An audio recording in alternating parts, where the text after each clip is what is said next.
Hey guys, back at you again with another episode of Behind Closed Doors. Everybody can get it. As promised, guys, I've been kind of locking in, trying to get some regularity with these podcasts. For my first timers of the world, this is a podcast series that I put together for caregivers of the world, right? Whether you're caregiving for special need, disabled, elderly care, or, anyone at that point, right? We basically, we put all our efforts in looking out for people that look out for other people that can't do it themselves, right? That's basically about the size of it, right? We're here for the caregivers. Behind Closed Doors all started with this. It started with my book, Behind Closed Doors. Behind Closed Doors is a guide. It is available. I have my email information inside the comments and whatever in the description. You have an opportunity to order the book, a signed copy of the book, right? I can get it to you directly. But that's where everything started from, Behind Closed Doors. A little bit of housekeeping. I kind of been in the caregiving sector pretty much all of my life. And been degrees of, just taking care of my son, to sandwich caregiving, to three-way caregiving. You know what I mean? I've been at it over 30 years of, working in social services, that sort of thing. I think I had my fair share of doing that. But without further ado, guys, I'm going to tap right in. This is one of those subjects I kind of was torn. I have another podcast, Don't Knock the Hustle. I started to put this one in, Don't Knock the Hustle, because Don't Knock the Hustle is so appropriate response to some of the stuff that I get sometimes when it comes down to content creation. You know what I mean? And for those that do know me, right, I have a special needs son. Actually, he's the one that's on the book. That's Mark Jr.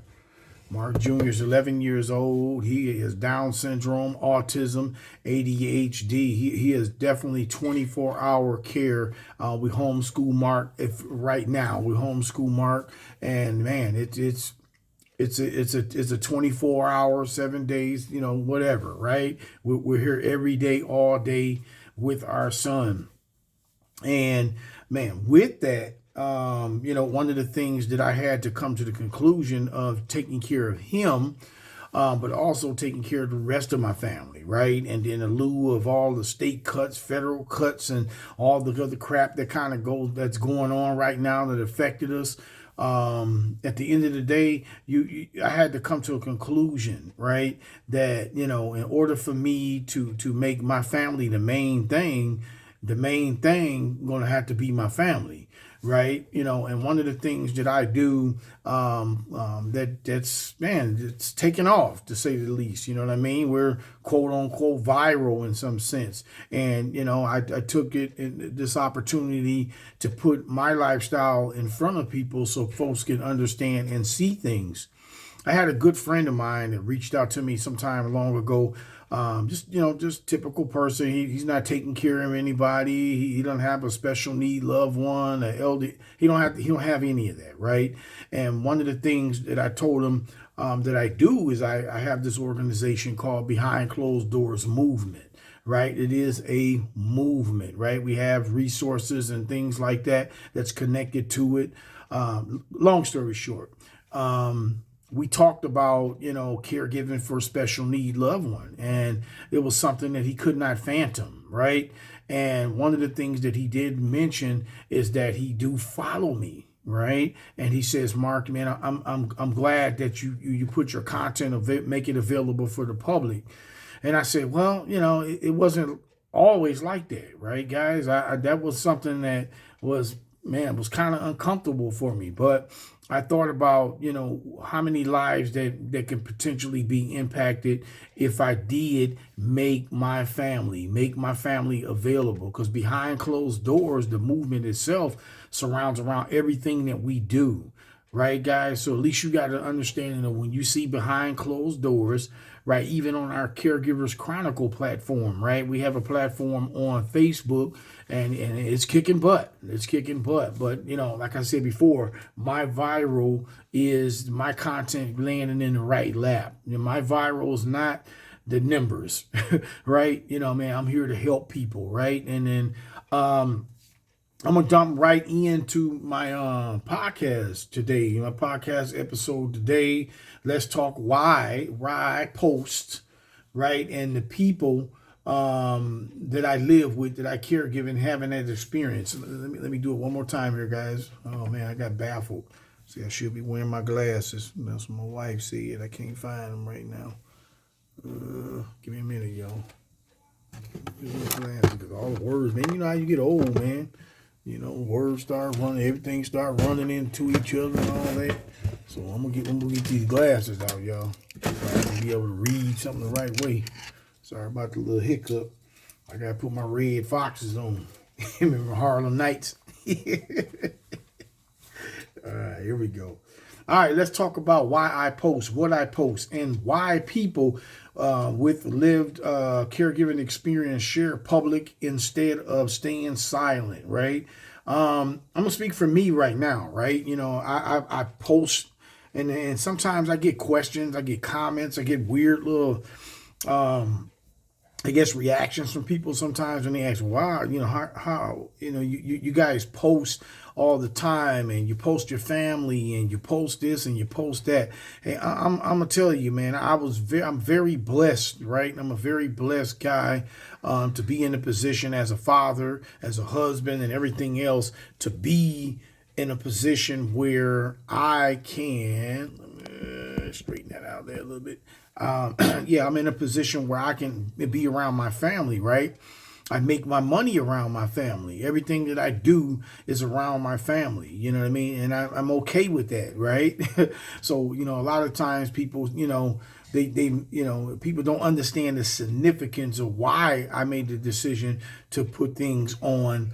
And today I'm gonna talk about that, right? I'm gonna go down some highlights here, and I'm gonna go in and tap in on it. I'm going to leave the notes with you guys as well, because maybe somebody's in the same position, right? I didn't foresee myself 5 or 10 years ago being a content creator and a producer of a podcast and an author of a book and a executive director of 2 different companies. I didn't do that, right? It just God put that together, right? You know what I mean? I've been around my son. I've been around my mom.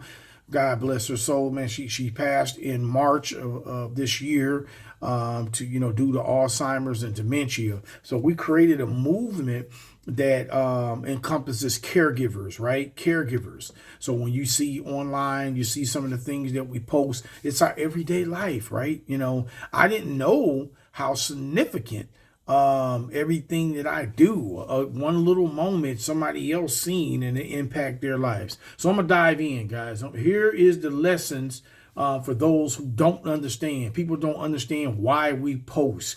Posting is documentation. Posting is documentation. When you share a moment from your life, not for likes, but because of the system doesn't listen unless there's proof. So this is documentation. It's evidence of struggle, strength, gaps, support, lived experience. People don't see what we see behind closed doors. Cut, point blank, dry, right? In order for me, you know, years from now, when I'm dead and gone, right, I might want to, you know, have some way for somebody to follow my movement outside of my book, right? Due to technology, right? It gives us the ability to speak on a platform and have it down the line, right? It could be 20 years from now. Somebody can still see this video. So just know that documentation is king, right? This is the way that I track my story. This is the way that I can tell, hey, this is the experience that I had. This is how it went. And if it need be, it'll be a video, right? You can get a video action of it as well. Number 2, posting builds access and community. Social media isn't just a timeline. It's a resource map for caregivers that feel isolated, right? You know, folks that's not in this position, you don't understand what I'm saying, right? What I share might even what I share might be the only place another caregiver ever sees they're not alone. That's impact, y'all. You always say you want to stay warm, you got to stay near the fire, right? It's a lot of stuff that's being untold, right? Untold, So I'm doing that, right? And I'm not good at it. I'm not great at it. You know what I mean? I'm getting better and better at it every day when it comes, to making myself available for social media. So just know, it builds a community. It helps people connect, people that maybe not go to a traditional group, right? Like I said before, I mean, if you guys are not dealing with caregiving, you're dealing with alcoholism, you're dealing with, abuse or mental abuse or whatever, right? They have different mechanisms, right, that you can put in place to be heard or put your story out. You never know what that's going to hurt, help somebody else out. Number 3, posting teaches people who don't ask, right? Most critics never stop to ask what caregivers look like. They assume posting becomes where education happens, not for applause, but for understanding. Not a whole lot I can say about that one, right?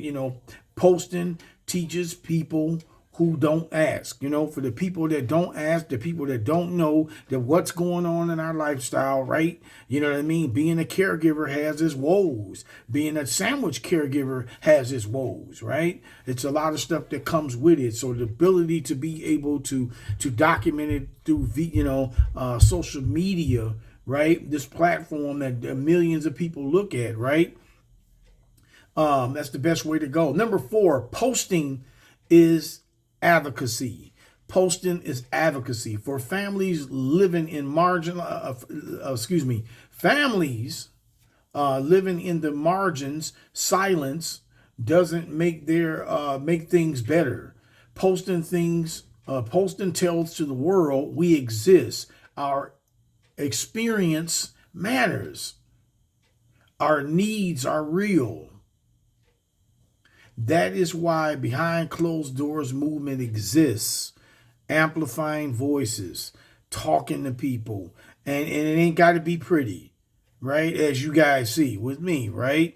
So for those folks of the world that have the stories that maybe want to, move to social media and that sort of thing. And I'm gonna tell you one thing about content creation, sitting in, podcasting and all that kind of stuff, man, one of the first things to do, man, is you got to have a heart, man, just like Nike, do it. Just like Nike, do it. And then once you got it in your head to do it, you have to realize also that's something that I do. I don't know about everybody else, right? When it comes to this, I don't have to be perfect at this. You know what I mean? I'd rather be known for failing than not trying at all. So guys, I want you guys to know that, so I'm gonna go over it real quick one more time, as it pertains to why, the significance behind posting and everything. Posting, number 1, posting is documentation, right? Posting builds access and community, right? It builds a community of people. Posting teaches people posting teaches people who don't ask, right? The folks that don't know, they don't get an opportunity to ask what's going on in your life, what it's like being a caregiver, what it's like being up 3 or 4 o'clock in the morning, what is it like going back and forth to doctor's appointments and all this other stuff, right? What is the ripple effect of being a caregiver, right? How does it affect your other family members, right? How does it affect your marriage? I can go on and on, right, guys? The only way you're going to find that out, guys, is you're going to have somebody like myself that's willing to put it on a platform for you guys to see it, right? So there's no more mystery behind it. And I'm here to take away some of that mystery, right? So number 3, once again, posting teaches people who don't ask. And number 4, posting is advocacy. Duh. Posting is advocacy.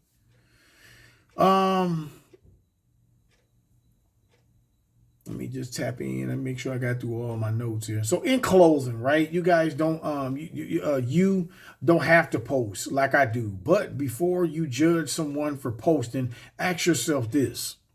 Tap in now. Are you looking at a life you don't understand through the lens of your comfort? Or are you willing to learn?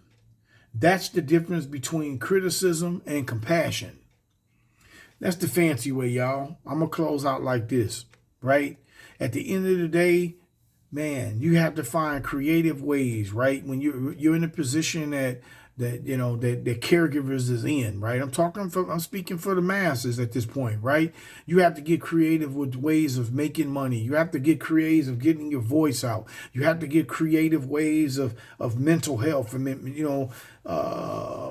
an outlet, so to speak, right? When I think of behind closed doors and I think of podcasts and content creation and all that stuff and sharing my story and talking to people on a day-to-day basis, that's therapy for me, right? Me posting is therapy for me, right? To get it out. Hey, this is what happens, right? You know, you got a typical kid. You tell your typical kid, go to get in the bath, right? You tell them to go take a bath and go lay their ass in their bed, right? That's an easy deal. But when you have a kid that, man, not only that you have to take up to the bath, right? You got to give them a bath. And when you're done giving them a bath, you got to go to their bed, sit them at the bed, and make sure they go to bed, put all these attachment devices and all this other stuff that's on there. Dude, that stuff is worth seeing, talking about, etc., etc., etc. But nevertheless, that's our life. Right? So I'm glad you guys were able to tap in. Anytime I hit on these little core subjects that come from my subject matter, right? These are folks that communicate through us through comments and things like that. I will be addressing them through this podcast behind closed doors. Everybody can get it. You guys take it easy. Thanks for tapping in.